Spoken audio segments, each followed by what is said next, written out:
Yes, we need the 100%. Yes, we need a tutorial on that. Can you please I make want a a tutorial. lot Is this what you want to learn? That satisfying center tracked effect? Oh, beautiful. Brothers and sisters, I got you. Shout out to D2 Shows for the inspo. Project files and footage can be found links below. And with that being said, you see, the reason the effect is so satisfying is because it solves one of the big issues that a lot of these fast moving speed ramping videos have. And that is that the focus jumps around the frame a lot. For example, in this edit, the focus starts here on the car, then in the next shot is on the badge, which is located here. And the shot after that is also different, which is why when we track, it looks very satisfying. So how do we do that? There's two ways to do this: the fun, easy, and chill way on Adobe After Effects, or the masochistic, slow, painful, excruciating way in Premiere Pro. So let's start with that one. Pretty straightforward. You bring in your shots, press Ctrl R to bring up your rulers, drag in a guide from the top and side of the rulers to the center of your clip. Then select your clip and click the stopwatch on the position scale, and pick a point of the car you want to keep in the center. Then say a little prayer, because your inner demons are going to come out of your body as you try to painfully, frame by frame, ensure that this point stays in the center at all times. And after going through all of that, your clip should look like this, for which we can now right click and hit nest sequence and then add our speed ramps. And yeah, if you wanted to, you could do the speed ramps first, then nest, then do the keyframing.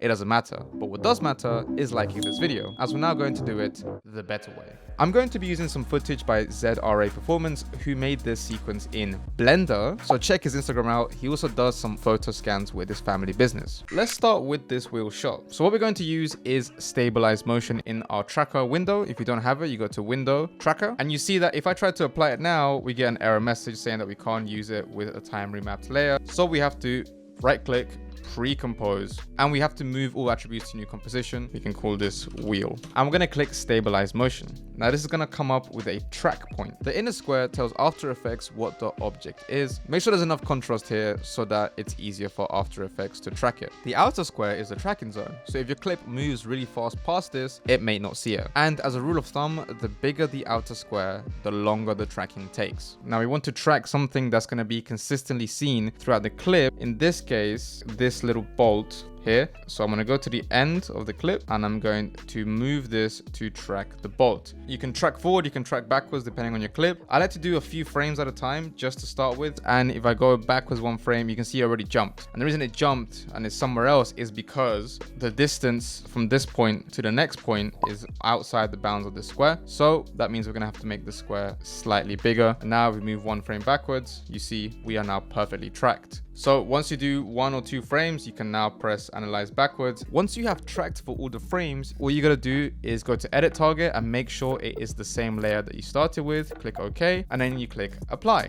X and Y, and you click OK. If we play the clip, we can see the effects taking place, which looks awesome, except for this. What the fuck? Increase the scale and maybe move the clip so that it's centered, and then you're gonna have to check to see that it is the same throughout the clip. So we obviously repeat this for all of the clips, and this is what our final edit will look like.